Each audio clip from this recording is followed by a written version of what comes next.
Baby গরম তো দিন দিন বাড়তেই আছে, একদম সহ্য করতে পারতেছি না, কি করি বলো তো? কিছুই করার নাই বেবি, গরমে গায়ের রং একেবারে ছোট ভাইয়ের মতো কালো হয়ে যাচ্ছে। কিন্তু বেবি তোমার তো কোনো ভাই নেই, ছোট ভাই পাইলে কোথায়? আরে বেবি আছে, যেদিন দেখাবো সেদিন বুঝবা।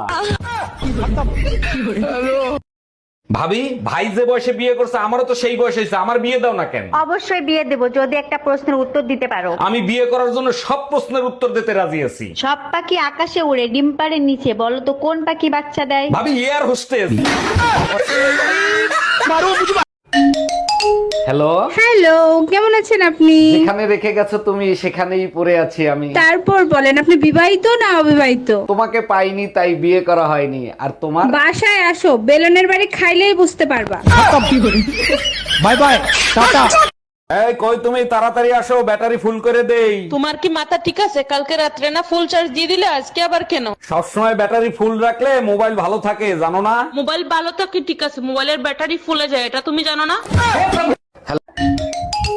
এই তোমার ফোনে আননোন নাম্বার দিয়ে কে ফোন দিছে? ফোন রিসিভ করো আর লাউডে দাও। আরে বাবা, আননোন নাম্বার, তুমি তো জানো আমি আননোন নাম্বার রিসিভ করি না। যা বলছি তাই করো, তা না হলে হাড্ডি গুড়া গুড়া করে ফেলাবো।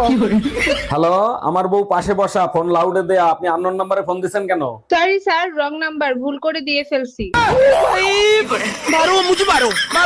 বাহ ভাইজান, কুরবানির জন্য তো দারুণ গরু কিনে নিয়ে আসছেন। আরে ভাবি কি করেন, আসতে বলেন, গরু শুনলে আপনার খবর আছে। তুই ঘাস কাতরে পালতে আনছি। আপনি কি পাগল নাকি? গরু আবার মানুষের ভাষা বোঝে? মাতারি আইরে গরু দেখলে কি তাড়ায়। হ্যালো গুগল, বউকে উড়াদুরা পিটাইতে চাই, কেমনে পিটাবো? বউকে পিটায় কাপুরুষে, আর বউ যে ফাঁক পাইলেই উড়াদুরা পিটায়। বউয়ের হাতে মার খায় মহাপুরুষে।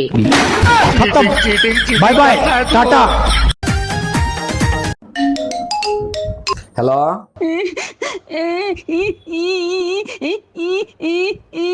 এই মায়া, কি হয়েছে? কান্দিছো কেন? কেউ কিছু বলছে নাকি? জানো, আমার বাবা মা এখনো মনে করে আমারে পয়দা দিয়া তারা ভুল করছে। আরে বোকা, তোমার বাবা মা কোনো ভুল করে নাই, তোমারে পয়দা দিয়া পাপ করছে। কানবো তো আমি, পাপের ফল তো আমি ভোগ করতেছি। এই কুরবানির ঈদ আসতিছে, কুরবানির গরুটা একটু আগে কিনলে ভালো হইতো না? মাথা মোতা ঠিক আছে তোমার? এত আগে কুরবানির গরু কিনে কি করব? আরে বোকা, আগে কিনলে কম দামে কেনা যাবে, আমরা খাওয়াই দাওয়াই মোটা তাজা করে নেব। এই কথা 6 মাস আগে বলবা না? বিয়ের 6 মাস পরে তুমিও তো দ্বিগুণ হয়ে গেছিলা। জানো, তোমার সাথে আমার বিয়ে হইছে 15 বছর হইছে, কিন্তু বিয়ের একটা বিষয় এখনো আমার বুকের ভিতর আটকে আছে। বলো কি, তাই নাকি? তা কোন বিষয়টা তোমার বুকের ভিতর এখনো আটকে আছে? আমার বিদায়ের সময় আমার বাবা মা যখন আমার জন্য চিল্লায় চিল্লায় কাঁদতেছিল। আরে বোকা, তোমার জন্য কাঁদতেছিল না, আমার জন্য কাঁদতেছিল। বিনা অপরাধে যাবজ্জীবন কারাদণ্ড দিছে তো তাই।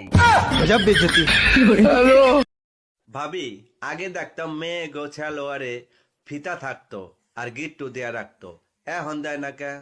এখন তো তোকে অত দেরি সহ্য হয় না। এই রুম্পা, কি হয়েছে তোমার? এই অসময় শুয়ে আছো কেন? শরীর খারাপ করছে নাকি? ঠিক বুঝতে পারতেছি না, তুমি এক কাজ করো, আমারে ডাক্তারের কাছে নিয়ে চলো। আরে বাবা, কি সমস্যা হচ্ছে না বললে আন্দাজে কোন ডাক্তারের কাছে নিয়ে যাব? সমস্যা হচ্ছে আজ কদিন ধরে শুধু বাপের বাড়ি যাইতে ইচ্ছে করে।